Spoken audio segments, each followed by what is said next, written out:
We would now start with the panel discussion. Before panel discussion, we would like to welcome the moderator of our panel discussion, Mrs. Ambika Natarajan, Vice President and Head Products and Service Delivery, EdTech Business, HCL Chennai. I request Father Paul to welcome Madam.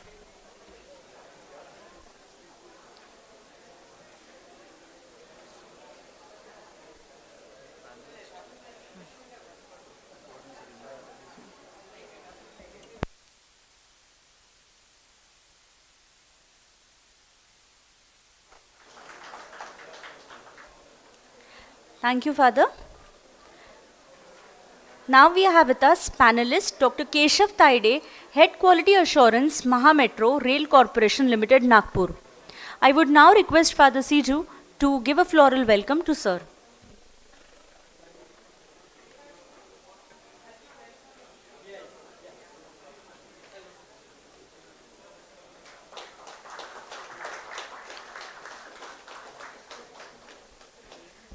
Thank you, Father. I would now like to call upon Dr. Sachin Untawale, Director, G.H. Raisuni College of Engineering, Nagpur. To welcome Sir, I would like to call upon our Dean, Dr. Deshpande Sir, to welcome.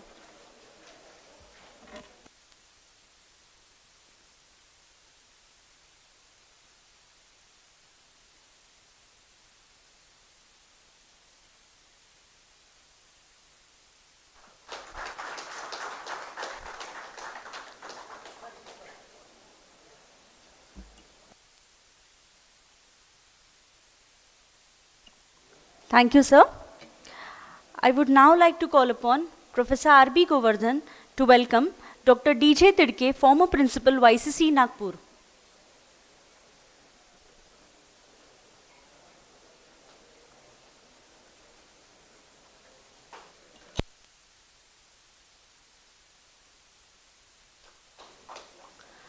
I request all the panelists to take their seats on the dais. I would now like to call upon Dr. Brahme to welcome Mr. Ketan Paithankar, co-founder and CTO, Converge AI, Nagpur.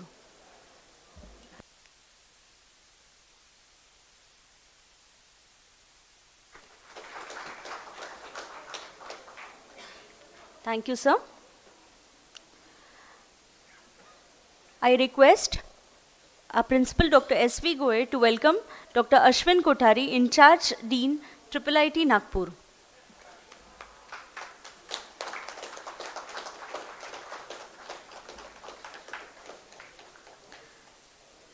Thank you, sir.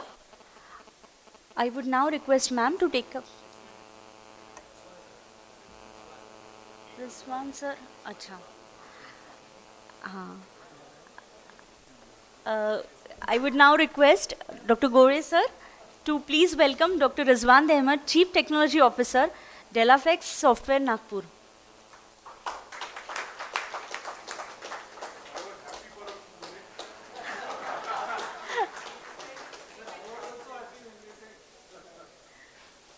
Thank you, sir. I would now request Madam to take over the session.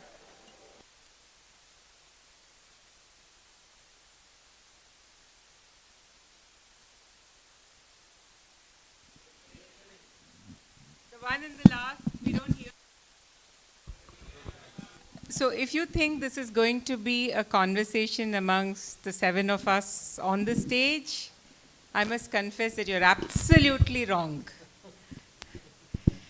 In the next 1 hour, this is going to be a highly interactive question and answer session, because since morning, I think you've heard enough time and again about Industry 4.0 and Education X.0 or 4.0.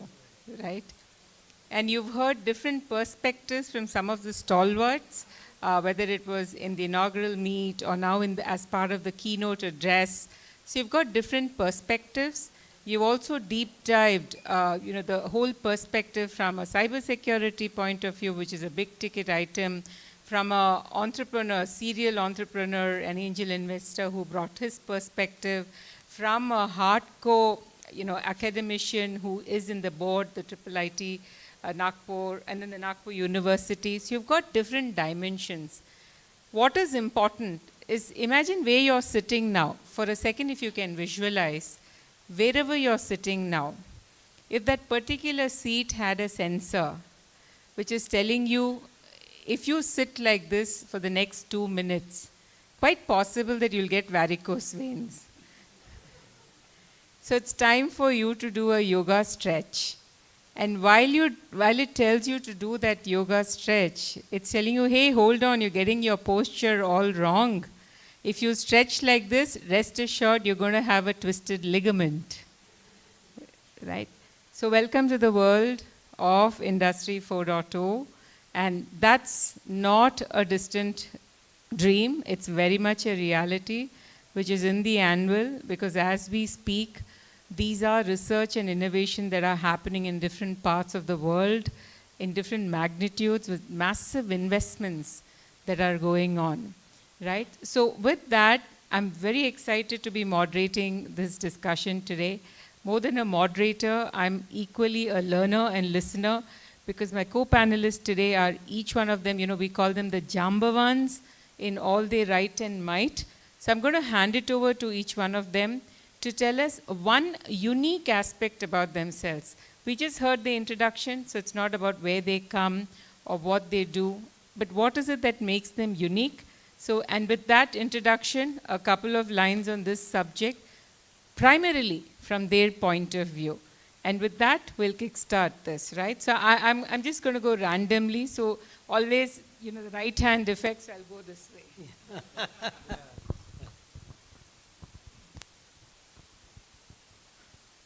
Good afternoon, everybody. Actually, I was hearing all this discussion which relates to all computer science, IT, OT, and all these things.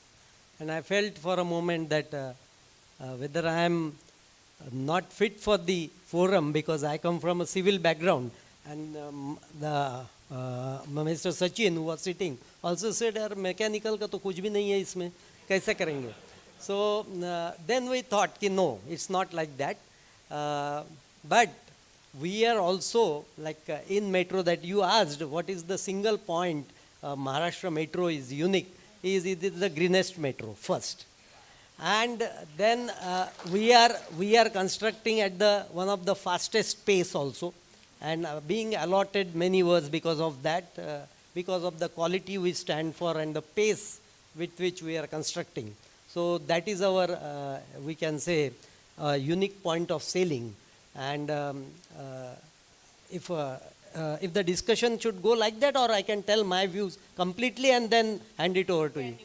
Yeah, then now coming back to the industry, what the industry expects is, has been very correctly said, aptly said by Dr. E. Sridharan, when he was in Nagpur a few years back, when this metro was to come up. And he told that in industry like us, the cardinal pillars would be, first is of course the integrity, then the punctuality, because if you are not punctual, then how do you expect your train to be punctual, come in time? And third is the professional competence, and the fourth is social commitment. So the industry now wants all these things, like a civil industry, because civil people, like when we work in a public sector organization or a government organization, we are also responsible, much more responsible to public, because it's a public money which we are spending. So out of all these four, madam, the third one which I told is the professional competence has two aspects. One is the knowledge and another one is the skill. And the knowledge, here comes the role of the colleges, I would say, the academia. And here, what I feel in my 38 years of service now, that the students who are coming lack the basic, we used to say in IIT that फंडा clear नहीं है, बस यही बोलते थे और आज भी वही पा रहा हूँ कि फंडा क्लियर नहीं है. If fundamentals are not clear, then it would be very difficult to implement the concepts which we employ or deploy in our metro construction, because it is one more a little bit higher in I would say knowledge level or what we have to put in. So so what I want from the colleges is the fundamentals. I would tell a instance where I would not name the college because it would be too awkward. So final year students from one of the engineering colleges came, a very reputed college from Nagpur, and they came on site, and I was there showing them, explaining them. As a concrete technologist, it is my work to explain them about the aspects of concrete and all those. And I told them that we are using a 20 MSA aggregates. And then when just I casually asked, because I saw blank faces many. So they said, I said, what is MSA? So nobody could tell out of those 20 that it is maximum size of aggregate. So this is the basic, very basic thing which a person should know, one who has studied concrete technology in second year or third year now. So all these things, and when I am there in the board of studies of few, also the Palo T and all 2-3 colleges. I am in the college development board of Government Engineering College Nagpur. There also I tell to just be focused on the imparting the education in such a way that the fundamentals get clear. Then the conceptualization is clear, so that whenever they will go into the industry, because industry में आने वाले लोग जैसा metro में, before that I was in water resources department, तो सभी कुछ मालूम होगा ऐसा नहीं है. Every student may not be knowing. They will learn there. There is a methodology. There is a sensitization workshops and all those going on. So people would learn, but the concept should be clear. And then yeah. And then no. One point is remaining is when I go for this board of studies and try to change the curriculum which we were discussing there, and there what I find is whenever we tell something to be included or to be excluded, then there's an inclusion or exclusion. ये थोड़ा सा AICTE के guidelines में नहीं बैठ रहा है. At least for civil I am telling. So I don't know, but ऐसा बहुत बार हुआ है कि अपने को कुछ change करना चाहते हैं, वो change नहीं हो पाता है because there is some guidelines from AICTE or NAAC, what you call. So all these things taken together was the thing I wanted to tell. So I'll hand over to Sachin. Not hand over, but he will say. Thank you. I am Sachin Untwale, Director of G.H. Raisodi College of Engineering. I have an experience of around 33 years in educational domain. The first thing I would like to pose a question in front of the panel as well as people present here. It's written Education 4.0 and Industry 4.0. Is this education comparable with the industry? First.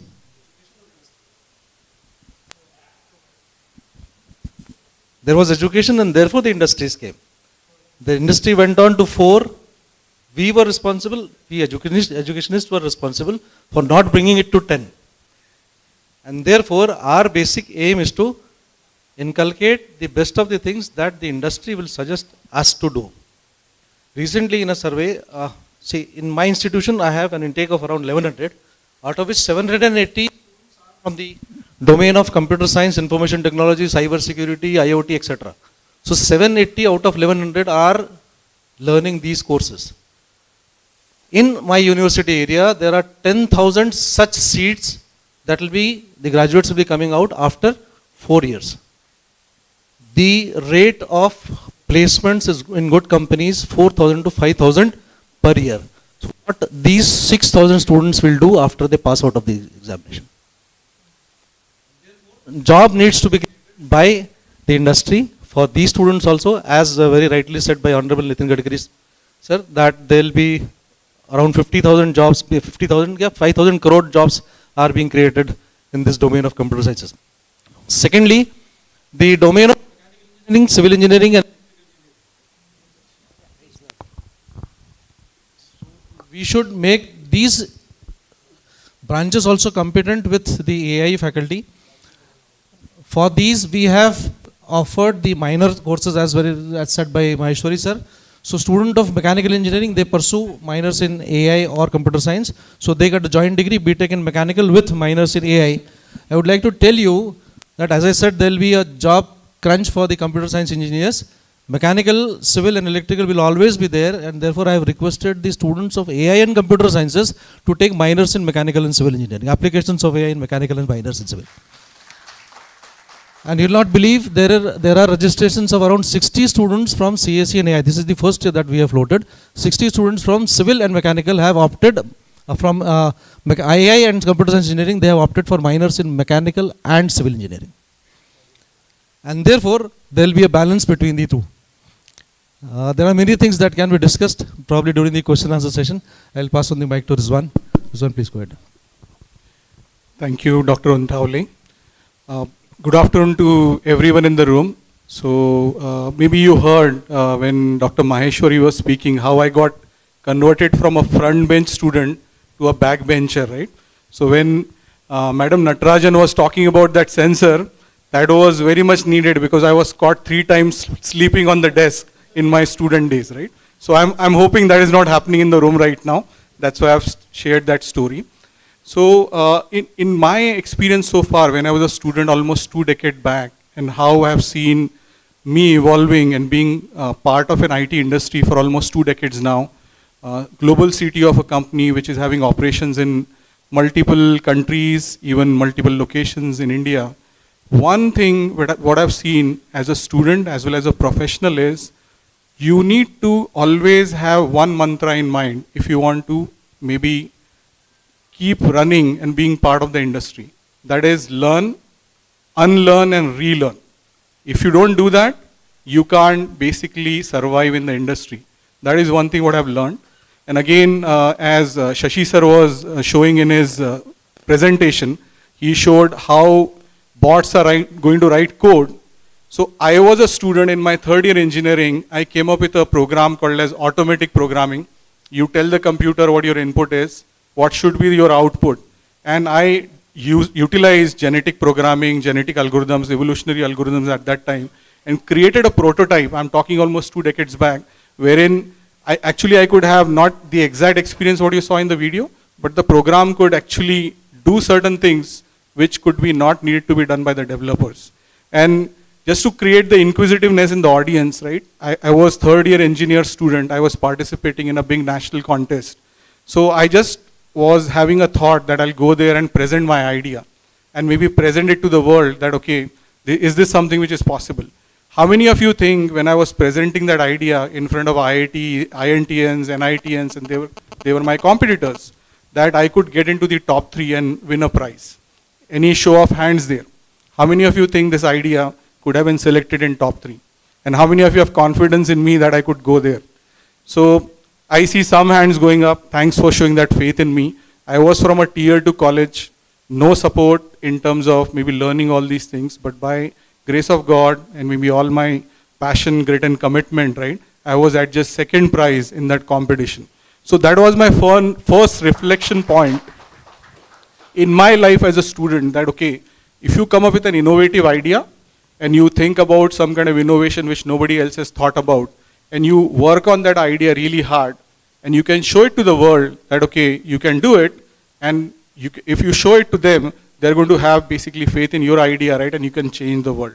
And I have been very, very fortunate in last 20 years to work on many transformative ideas, many innovations which were unheard of.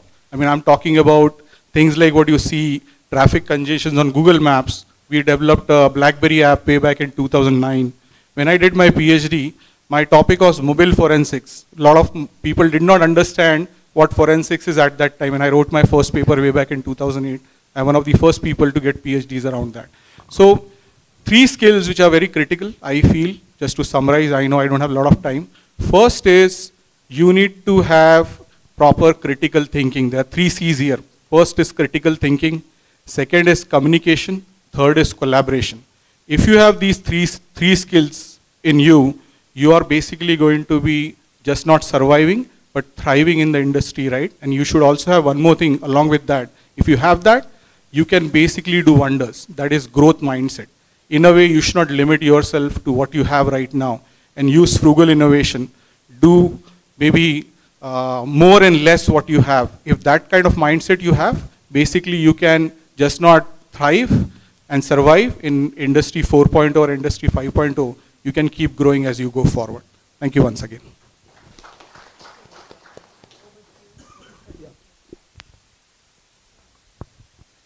Very good afternoon, everybody.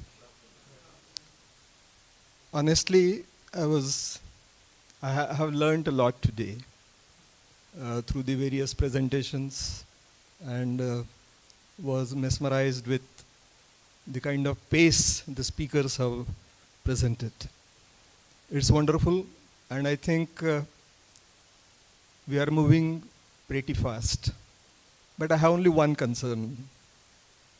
The concern is whether the educational institutions are keeping pace with the change around. That perhaps we are lacking. Unfortunately or fortunately, I belong to that old age. I started teaching some 56 years back, way back in 1966. And I have seen through variety of things. And I once held a very unique distinction, a designation, and that was I was Professor of Industry Institute Interaction, and my salary used to come from the Ministry of HRD directly. And I was amongst the 4 professors in the whole country designated as Professor of Industry Institute Interaction. I have seen the change is occurring, and the change which has occurred in the last 5-10 years has been tremendous. We are just not able to do it. Are we as teachers doing our job right? When I was talking to, I think Shashi made the point that the industries don't have free lunch.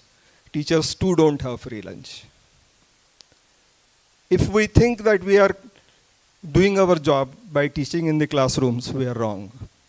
We have to go out of our classrooms, change ourselves. And change not only the course titles and things and like that, but then what industry needs, going out. This is what is not happening. I have a feeling that, as has been rightly said, that we are not ready for transformation. And the only group that can change institution is the teachers. Institutions are known by the teachers. Quality of education is determined by the quality of teachers. The quality of nation's education is decided by the teachers. And if we are not changing, nothing can happen. That's the single point which I have to, because to me, after 56 years of teaching, I think the core still, whether it is civil, mechanical, electrical or anything, yes, teachers are important.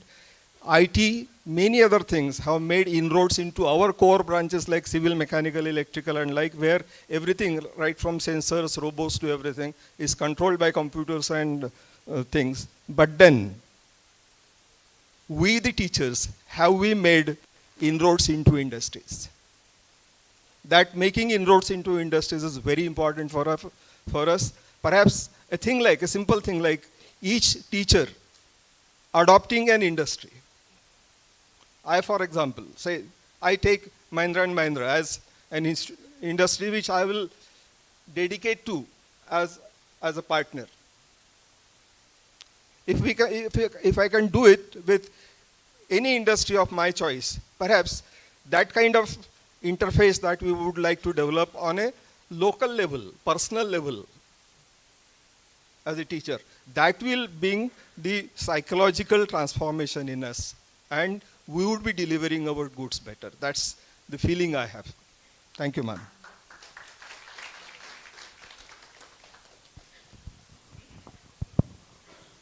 Good afternoon to you all. So what I can see, the center line of the symposium itself is bridging the gap. It might be education X and industry X. But then Madam first said how we are unique. So today I have been introduced here as in charge dean of an institute called as IIIT Nagpur, which is a very new and still in the stage of infancy, an institution of national importance set up by the Act of Parliament. VNIT mentored it, and that is how I got the chance to be indulged in various academic affairs of it. 2016 we started with an intake of 48 in makeshift campus at BSNL premises with 24 intake for 2 branches, and today our intake is 637 with 6 branches altogether. And we have shifted in this 4 years time in our permanent campus. And the highest package has touched 46 lakhs and average package has gone more than 12 lakhs. In terms of uniqueness, if it is said, if you see the curriculum of IIIT, it is very flexible and it was a learning curve for us. But the easiest point was what other institutions have committed mistake in 7 decades that we should not do. That was the easiest point. And another thing is, we always categorize ourselves and we ourselves proud to be labeled like I am from tier 2 college, tier 1 college, unaided college. Why is it like that? IITs, yes, they can be benchmark, but where it is written that they cannot be wrong. Okay? So I cannot advise as a doctor to a labor kind of person if he is malnourished to eat nuts and all 2 times a day. So what are the requirements? What are the circumstances? What is the need as per quality wise and quantity wise, and we are the people who would bridge this gap. Okay? My blunt comment is, we may take another symposium in 2025 for 5.0 and again this thing. So is it not back to the circle we are beating around the bushes? The reason behind it is scope, everything is there. Governance, if you say government comes with policies. There are agencies like AICT, they would come with model curriculum and all. There would be colleges, they would change it, they will involve industry persons and all. But still we are getting not that result and the gap is not bridged. That means what? There is a flaw in the implementation. So we go to abroad, foreign countries, and we praise a lot. What a cleanliness, what a this thing. Their rules are very strict. Who denies you to stay and not to cross the red signal when you are at a square? So if you see in our constitution, all the provisions are there, but do we follow them? Simple. Okay? So the effectiveness is lying in the implementation. That is what exactly Dr. Tidke is pointing at. And industry doesn't mean only IT industry. That is also one of the very important aspects we should keep in mind. So small examples I will give, just if you give me 1 minute. There are a lot of colleges coming, including mine institution, latest seeing the trends and all coming out with branches like AI, ML, these, that. What is the competency of faculty? Okay, I would ask question. Any XYZ institution, can it take care of its own power requirement? So in electrical engineering, we teach a subject power station practices. When I had been to University Berkeley, they had their own thermal coal-based power generation plant in the campus itself. So today at least we can go for solar or other means and all, and that entire need faculties themselves can see. So there comes the professional competency. So almost now what has become is industry and education sector, they have become 2 rails of the rail. They are linked, but they never meet. And their role is not, rather complementary, I am saying, to each other.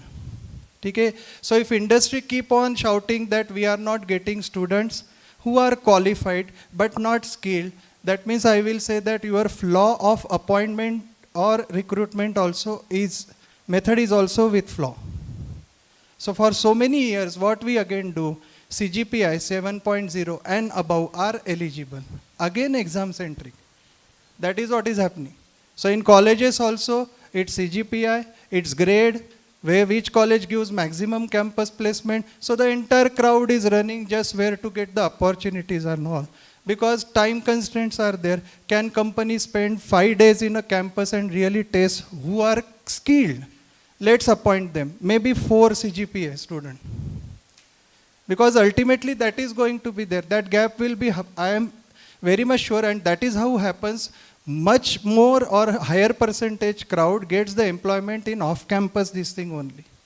Because these preliminary filters at education sector, and then professional competency when there even in IT, I would say AI, ML and all, how many high performing computing machines in your lab are clustered and the cloud are formed, and you are allowing students to access them remotely and work with heavy algorithms on the computers right now. If that is not done, then we might have infrastructure. If infrastructure is the key, then please take my word, institutions in UAE would have been the ranked one in all over the world. But that has not happened. There even toilets are air conditioned. So it is all the implementation and delivery. And secondly, industry also, as Shashi sir has said, cannot have free lunch. So they have to also invest heavily. Multinationals, I can quote examples from electronic sectors like Intel or Texas Instruments and all, they have university programs. So they give their products free of cost to the students, establish it so that product can get validated, redefined, and then that is how the entire experience comes into picture. But how many industries in India actually those are having very good turnover and all really have very good university programs? So we should start deputing faculty in industry for 6 months with complete salary. So if they themselves are not trained to deliver that competency, how come it would get imbibed in the student? How do we expect?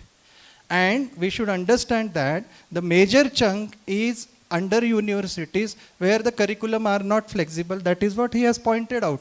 But is it the case that who stops you from delivering beyond syllabus? University will never come an object. We always say give that excuses. I as an accreditation expert go at many places. They say, sir, we are under JNTU. These 10 experiments are there. So who stops you to teach 10 more which are relevant to the industry? So that is the case. So where industry also have to invest, and therefore now the time has come where we have to step little into each other's shoes. So faculty is going to industry. In turn, the trainers of training, if it is training of trainers is happening, the skills would get imbibed. And there would be like the flexible internship patterns and these, everything was talk. I am saying scope is very much there. Where is the effective implementation? That outcome is to be, a simple question is, all the education sector together, how much it is contributing to the GDP of India, in India, including IITs. Current buzzwords are innovation, interdisciplinary skills, and then you will find that the other things would come, follow like AI, ML topics or this thing. But this is very, very necessary. These are the days which are very challenging for teacher when the lectures by IIT faculties are also equally online available. So we can be redundant at any time. So we have to directly compete with them. So what we can do? There are so many circumstances. So last thing I would say that many tenders come and all. Can faculty make a consortium and bid for that tender? This happens nowhere in any institution. If a CS faculty is there, can they bid for certain things, development of software, these, that, whatever it is there. Students are the best. No institution gives a chance, learn while earn.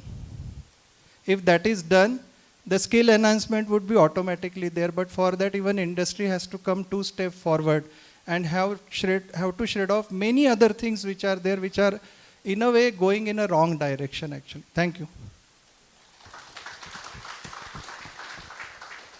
A very good afternoon to all of you. So one keyword which since morning that I have been hearing about is artificial intelligence and machine learning in all of the speakers that told. So being founder of Converge.ai working in AIML, I am sure that our company's future is secured. So that's the introductory part.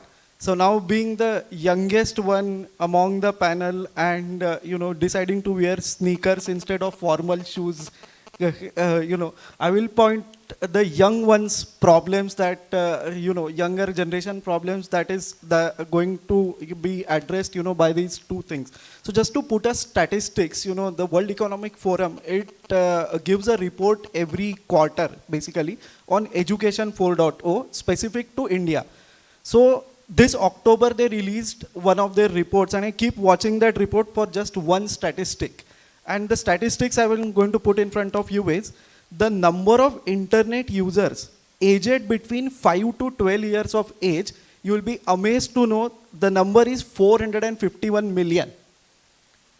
Now imagine that 5 to 12 years old, 451 million children, they are going to come into our system with so much of information already they have got through the internet.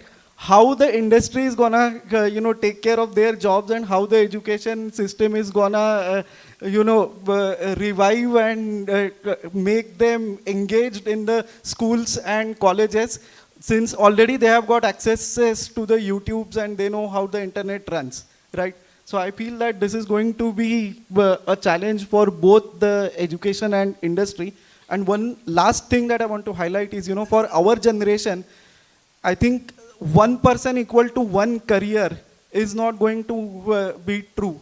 So for one person, there is going to be at least 3 to 4 career changes over the span of the 30 years of prime that we spend. And how the education and industry comes together to solve this problem is something that, only the future will answer. Thank you. I think lot of food for thought. So audience, questions from you.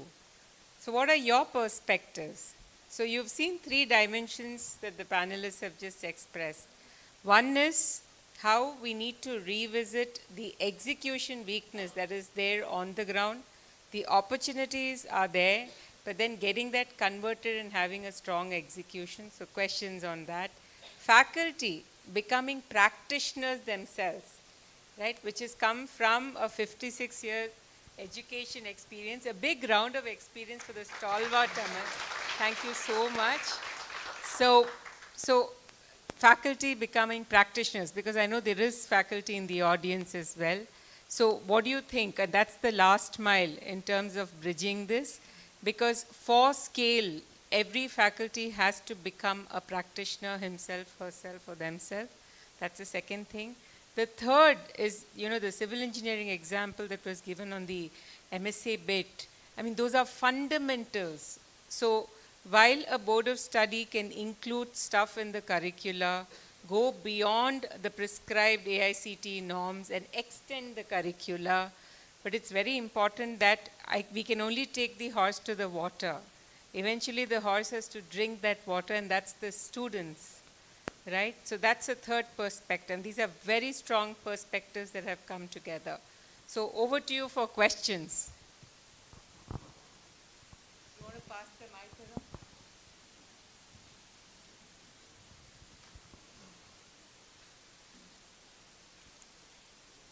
Hello everyone, this is Harish Zambani from Hexa Technologies Private Limited. So during the last 10-12 years, I have interacted a lot with many staff members of engineering colleges. So what they point is like of the 100% work they do during the entire 1 year of course of duration. So what is the percentage for which they have hired? That is teaching. What is the percentage of teaching they do? What is the percentage of DTP work or that other stuff they do? And what are the new misconceptions we are talking about? How much time they are allowed to give after this work they have done? So what are the policies? Like there are many principles here available. So what they are thinking about the staff's time availability, that 8 and 9 hours, how they will implement. Next idea what is every semester whatever subject they teach, can they develop a software or a hardware model of their own choice of whatever topic in that subject is, whatever they like. That be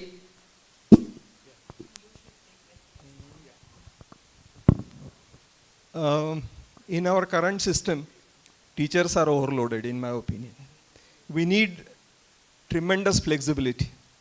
I have studied at IIT years ago, and I know some teachers used to skip one full semester doing research or consultancy.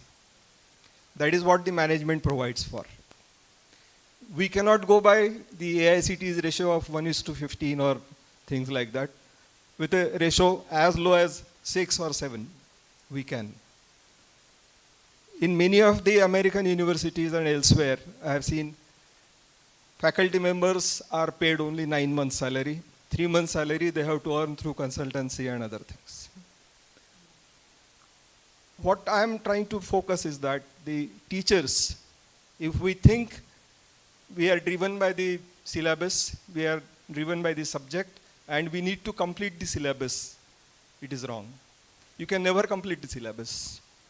IITs have 2-line syllabi, and yet the depth to which the teacher goes is tremendous. So entirely, at the end of the day, it depends on what the teacher takes as initiatives, how he fans out himself, goes to other things, industries and like, how he develops personal interest into things. Workload and other things can be flexible, and that is again a kind of request which I can make to the managements, that they should also become flexible in the work. If somebody is interested in pure research, let him do it, absolutely nothing. But then the name of the person, the fame of the person will finally contribute to the institution. So my focus always has been on the teachers. I think teachers are responsible for everything, because they decide on everything. How they interact with students, how they interact with the industries, decide what the institute becomes. Technology will change, educational technology will change, the researchers everywhere will go to the top, fine. But then still, if we change the mindset through management approaches, their own personal approaches to teaching learning, much can change. That's, I believe. If I may add to that, the administrative overheads. So this is where administrative governance in an educational institution plays a critical role in pivoting towards this whole practitioner-driven mindset and capability for a faculty. Just to draw a very crude analogy, most of the veteran doctors will always have an assistant doing the clinical records management, right? The entry. They never spend their time. Even prescriptions, they feed it into a system because that's the expertise, right? So every minute is a premium for them because there are thousands waiting to see the expert doctor. Yeah, you want to add to that? So can this be implemented like if there are 25 faculties and there are 1,000 students? So among the 1,000 students, can we find 50 students who can assist to the teachers in doing all this work? See, the first thing is you have 40 hours in a week. Out of 40 hours, maximum teaching load is of 18 to 20 hours. Even if he is a junior faculty, 20 hours is the usual load. So we still have 20 hours with us for our own upgradation. Again, my basic perception is you need to add one line in your resume at the end of the year, be it terms of publications, be it terms of his own training. See, faculty sabbaticals, as very rightly said by Ketan, is the managements need to send the faculty members to the industry for minimum 8 weeks so that they'll have substantial inputs from the industry. This can be taken care of. However, I think out of 40 hours, there is sufficient time. If there should be willingness or accountability of the faculty members, he can find out time even while taking the lecture. So it is basically the mindset of the teacher that needs to be updated, and not the time. Time is not less. Time, there is enough time with the faculty member to upgrade himself. This is my opinion, personal. There is a university in Andhra Pradesh, so we kind of partner with them to take some of the young talent. So there, they run their own RO plants. The students, they've created, they maintain, upgrade the RO plant that kind of gives drinking water for the entire campus. It's a conglomerate, so it's got polytechnic schools, universities, management schools, so it's huge, 7,000 students at any given point of time. And that entire RO plant, the head is a professor. So he's like a business unit head who's running that. They have their own in-house waste management plant. Again, one of the engineering, 2-3 engineering departments, they've come together, they're running that. And I've seen this in action because when I go and stay there, I go around. So why I'm saying is this is the example that you gave, where within the university, the entrepreneurial opportunity to bring in, you don't even have to go outside. It's all within, right? So that was for you. More questions? Yeah. I would like to state my own example. When I was as young as 21, as a faculty, all the way I went to ONGC, Kambat, for about 3 months of industrial training on my own, with full pay, of course, from the college. But then, initiative was mine. I learned there how oil wells are drilled and things like that. And thereafter, at International Tractors, now Mahindra and Mahindra, I spent 3 months on training, as if I was Mahindra and Mahindra employee, with tiffin carried in the morning and coming back in the night. And I could find out the specifications of every machine, where it is located, what is the process capability of each machine and everything. Like a worker of Mahindra and Mahindra, I worked for 3 months. Now, what was the end result of this? That when I go to the classroom, I am able to create the scene almost akin to what I have seen in the factory. Now, that makes a lot of change when you are talking to your students, the confidence with which you interact with them. I'll also tell you one more story, how the personal relations get developed. This may be a self-praise. I was at one of the institutions where I was working. There was a social gathering inauguration. It was scheduled at 9:30. And at 9 o'clock, the team of the college went to the chief guest to escort him to the institution. When they went to the person said, "Sorry, I am not able to come." Chief guest, with all the students and faculty waiting at the doors with Aarti and everything. It was a great shock. The director asked me, "Sir, can you arrange for a substitute?" I made a phone call. A 2,700 crore company president. I phoned him, "Are you available?" He said, "Yes, this is the reason I want you." Within 15 minutes, the person in his own Mercedes, setting aside the meeting that he was conducting, he reached the institution, and barring 10 persons in the institution and the entire hall filled up, nobody knew that the chief guest has been changed. Now, this happens because over years, if the teachers develop contacts in the industries and make inroads, many things can happen. Nothing happens, great changes do not happen overnight, but then you have to build it over a period of time. And I can proudly say that I have visited at least about 30 to 40% of the industries in Nagpur MIDC and elsewhere in the country. This is all because the teachers need to take initiatives in many ways. What initiative to take, nobody can define.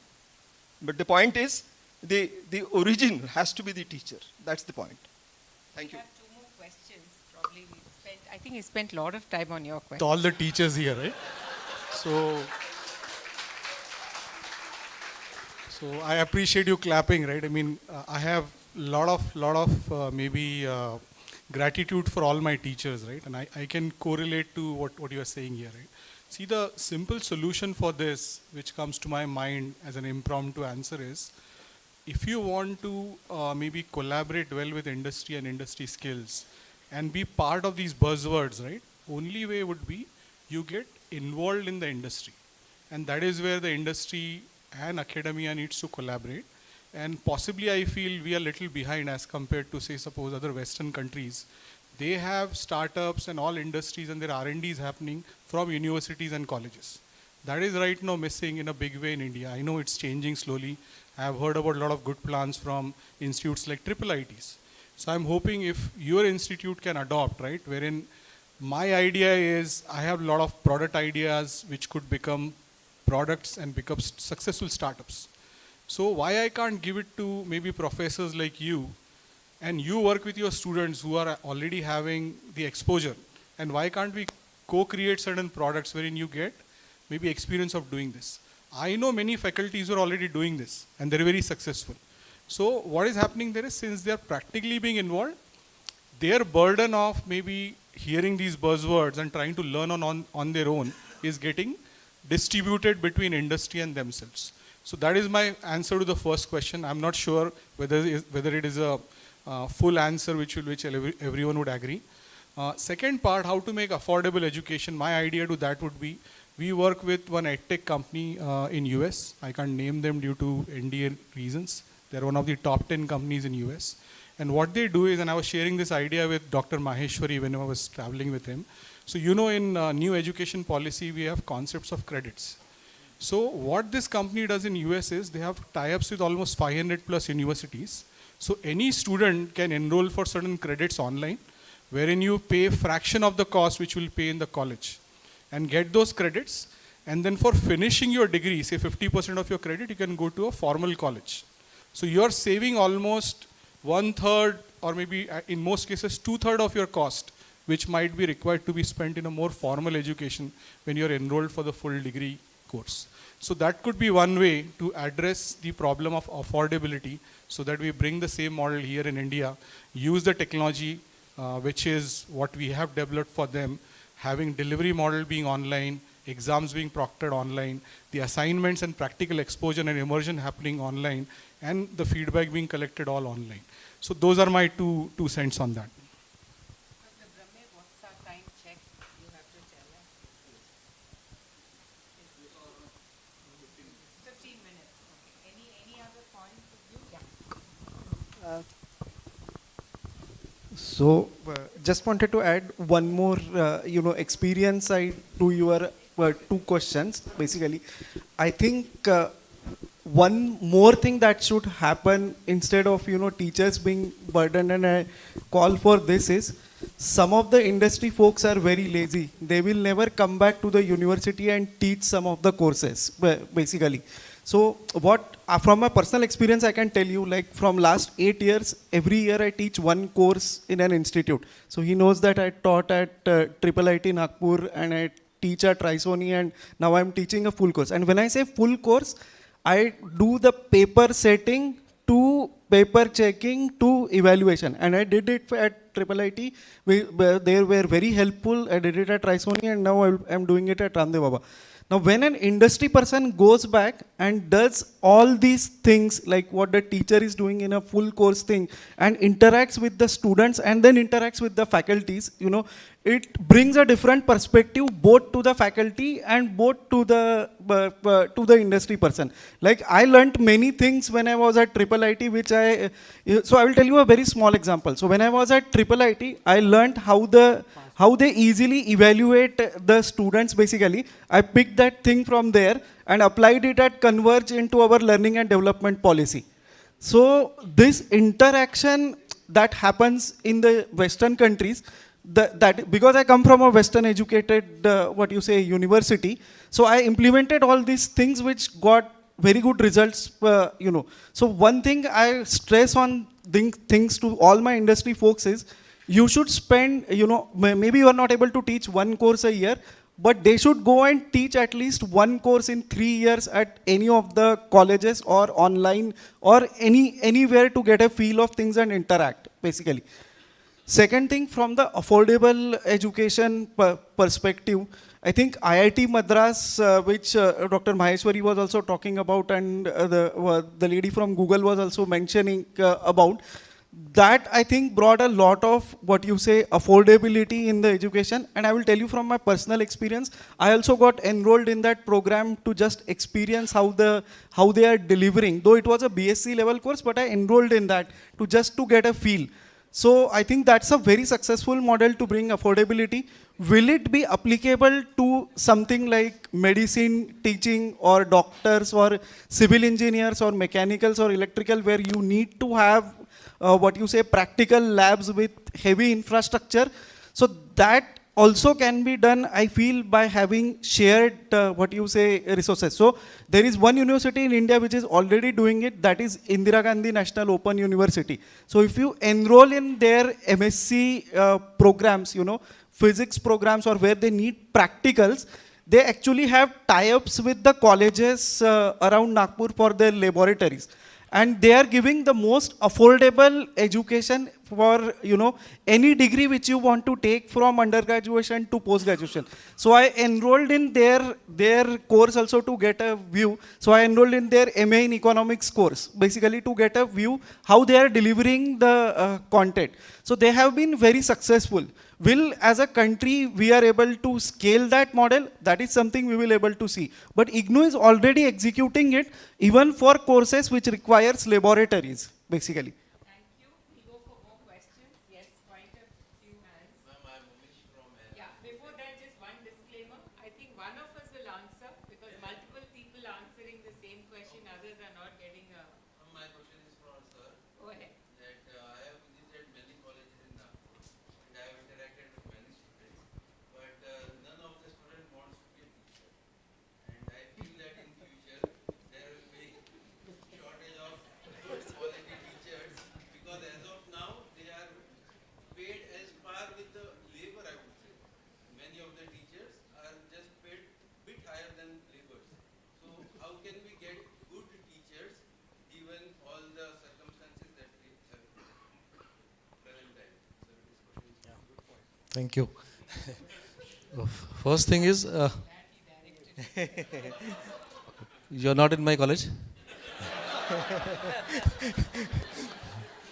First thing, usually good managements, good institutions pay good. First thing. So leave all those institutions, those who do not pay you. First thing.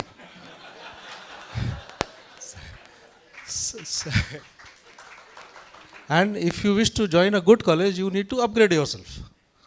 So if you continuously upgrade yourself, you acquire some knowledge that is better than what others have. Any institution will take you with a good salary. First answer. What was your second question? Right. I'll tell you an example. Recently, TCS has conducted an interview wherein 4 of my teachers appeared and got selected. There is a shortage of CS, IT, engineers, even in the industry. Apart from education field, we are not getting good teachers to teach these branches of computer science and IT. And therefore, the scheme of electronics, telecommunication, mechanical, civil engineering, taking a bridge course from NPTEL and teaching the subjects of these branches have been permitted by the university. Therefore, request to all the teachers who are not from the branches of CAC, get them updated through bridge courses of NPTEL, get certification, get yourselves approved in the branches of civil engineering, electrical engineering, your job will be saved. Plus, you will be getting an opportunity to teach to the emerging areas also. You are going to upgrade therefore. Students, they will not be going in for, because they have enough jobs, at least for these branches at this point. Choice is more with a better salary. Faculty gets 70,000, 80,000 with an MTech. And a student gets 1 lakh rupees as a beginning, as a starter. Therefore, they prefer joining industries. And hence, this is the reason. Hope I answered you.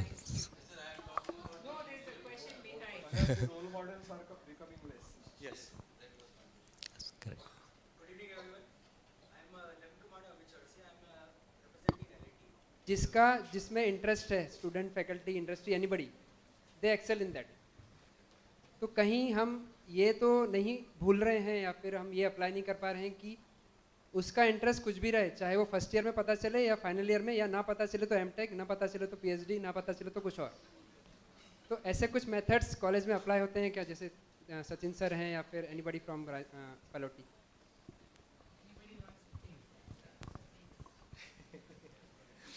There are methodologies.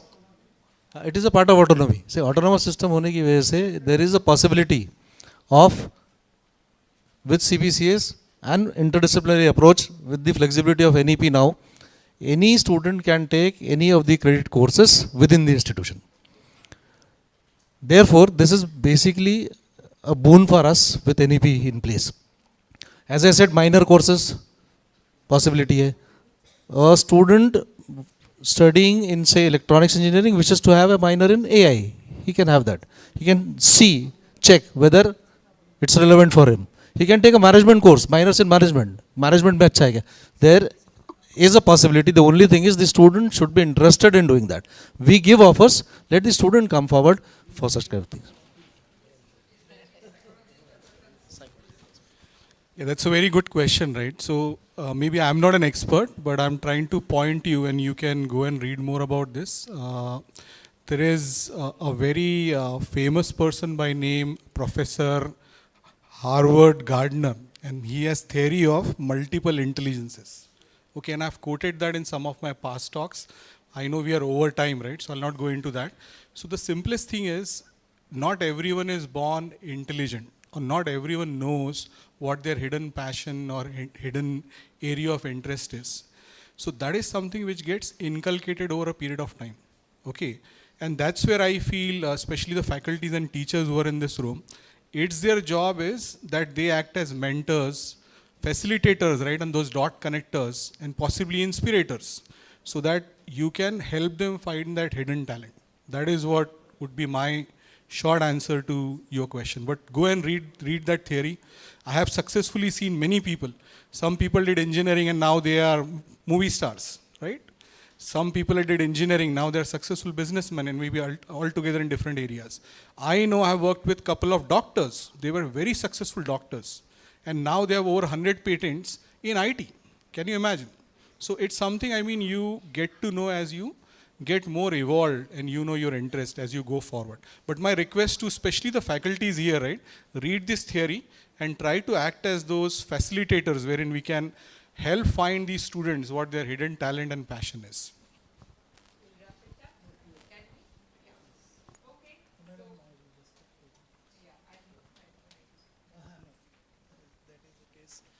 So there were many questions and little mixing of issues also. So major focus was today on bridging of the gap. But then I will just take 2 minutes and going back this thing, little in a way answering every question. First thing is our own education system at school level itself finds it very difficult where the person at the age of 40 he realizes what he or she is good at. That is currently happening. Secondly, we talk a lot, but we just want, everybody wants to take that option where the salary is higher. That's why nowadays everything is CS, so you can't stop it. That fellow said why a multifaceted role is expected from teacher. I can authentically talk on it because we are running the affair of an institute which is in PPP mode, public-private partnership. Mind well, one-time grant only from government. There also the teachers have to earn their own salary. It is not like VNIT 100% granting. The first grant has been given for tangible outcomes.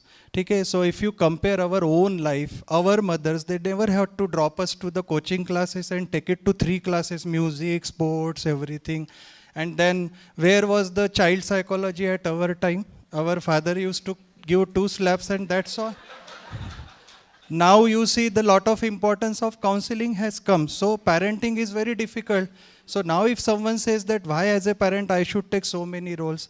So even in institutions like IIT or NIT, the job of teacher is not easy. Please mind that. And everybody should not do everything. Though it is expected on paper, each one of us' job is not to do the research. Either you can be a good teacher, good collaborator, making it relevant. I will just give one small example. Again, unfortunately from IT this thing, but as I know, when we teach programming in class, do we take the naming of variables as per the standards or practices of IT industry? We don't take. So that's why when you deliver in class, students feel that whatever you teach is not useful. The relevance, we have to bring it to the surface. And that fellow asked that who will handle the core job? I will tell you the countries which are poorer than us, there this thing like UAE, Indian people go. In our country, the other people will come. So there the industry's responsibility now to take into account and go to the colleges and request them, like, look, L&T itself has a construction management program of MTech running in IIT Madras and NIT Trichy with a batch size of 20. 1 full year field experience, coursework of 1 year, and directly recruited them for multiple projects. The entire batch is picked up by L&T itself. This is the case. Now that extent has to be reason. If other branches are to be saved, the other industries should come forward. Okay? I am saying that management you point role, but I can't take the name of one college or the place itself, but in today's scenario, even there to seek the admission of civil engineering, people are paying donation of 5 lakh rupees. Donation is extinct almost. Still they are getting. Why there is sudden so craze? Just one reason, their faculties are very competitive. So it's all revenue generation, that is what I am talking about. If you are skilled enough, if that happens, why management would share multiple this thing. AICT, governance, all things would be there, but each one of us are party to this good cause basically if we want to bridge the gap. So there can be so many philosophical topics and hours together we can discuss, but it is all demand versus supply. IT is giving lot of requirement, so this thing. And all electronics branches which colleges have closed, after 5 years they will be beating their head because, see, the reality is Foxconn project has gone there. Now if it comes or like that, it's really if we go into semiconductor manufacturing, we talk about automation and all, the AI would come, but where is our natural intelligence has gone? Everything is controlling, but unless somebody is there to take the repair of that robot or making the motor and all, everything, automation, component elements, who would manufacture them? So there the skilled things would be required or personals would be required, and that's why the entire like this rat race or every like education has again become a model which has to be financial sustainable. That's why these compulsions are there, which is very simple. Okay, so again what will happen? Moment people will come to know semiconductor industry has come, all computer branches would in one day would be changed to electronics. And then do we really have skilled people? Again same thing happened. Competency of faculties, students would be produced as product. Each one of us must remember now, gone are the days we are in outcome-based education now. Student is client, we are the service provider, and the outcome has to be established. That is the case. That is harsh reality. So we even get election duties. Do you get it? So we don't cry. See, everything which you cannot change, start enjoying it. Let me tell you.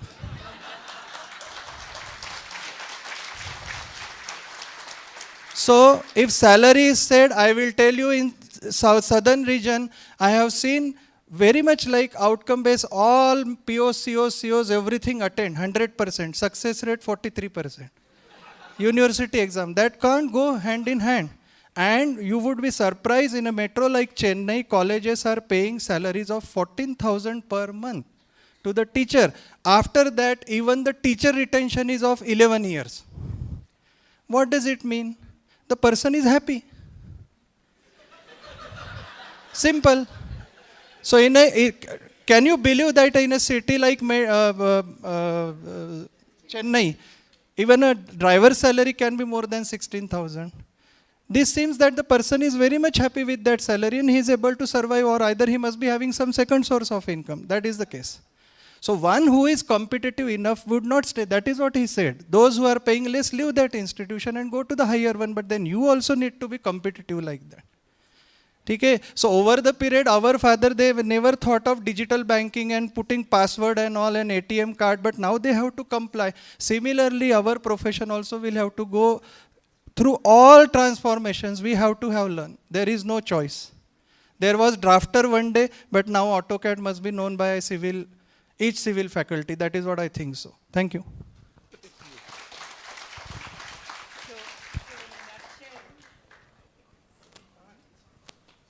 So in a nutshell, the buzz will continue. It will get louder and louder. If our elders could embrace WhatsApp and Facebook, we shouldn't be complaining about all that Industry 4.0 downloads on us or dumps on us. So let's brace it. On that note, I think we've got the rich demographic dividend. We've got faculty, we've got learners, We've got learner diversity, we've got fantastic institutions. India is a growing and growth market. So it's at a very interesting convergence and inflection point. Together we can make it. On a lighter note, this morning I got a lovely WhatsApp video. So there's this Chinese android, I mean it's a bot. She's a lady and she's called Who or something, I don't remember the name. Yeah, the interviewer is asking her, so what do you do? She says, oh, I can cook, I can clean, I can talk, I can give you company, I can suggest this. So she has a laundry list of things that she can do, just like any other human being. She looks just like any other human being. I don't know why it's a female, it could have been a male too, but that's for another day. But then the interviewer says, so you can do pretty much everything that we humans can do. She said, yes. And then he says, so what's the difference? She says, yeah, I don't have a soul. Thank you, everybody.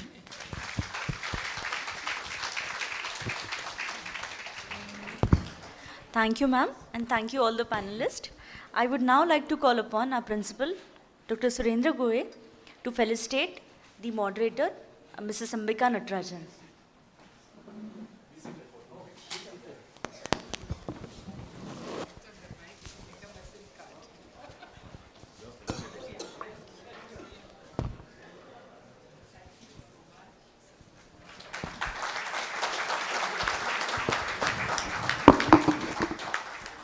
Thank you, sir. I would now like to call upon Father Paul to felicitate Dr. Keshav Taide.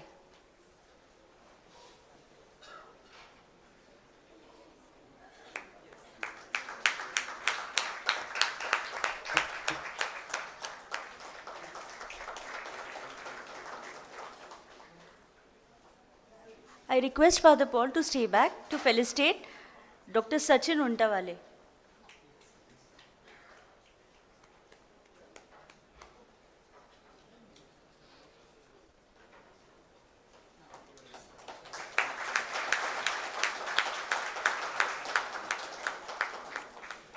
Thank you, Father. I would now like to call upon Father Siju to felicitate Dr. Rizwan Ahmed.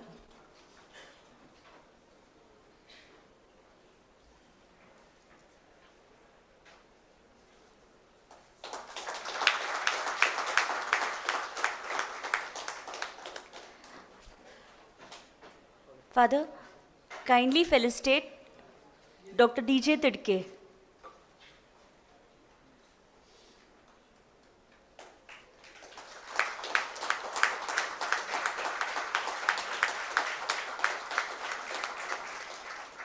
Thank you, Father.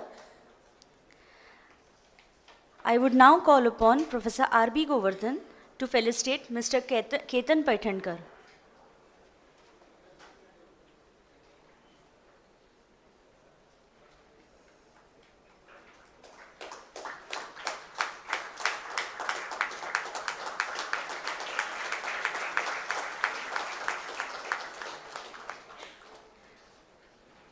I would request Sir to felicitate Dr. Ashwin Kothari.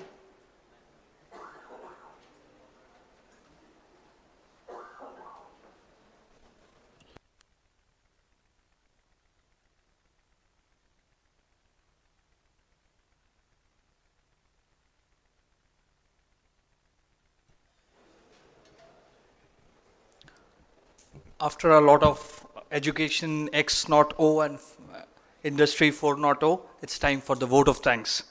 On behalf of St. Vincent Pallotti College of Engineering, I feel privileged to propose the vote of thanks to our mentors, moderators and panelists for gracing this event and making it a memorable one. We are immensely grateful to each one of you. Have yourself a beautiful weekend.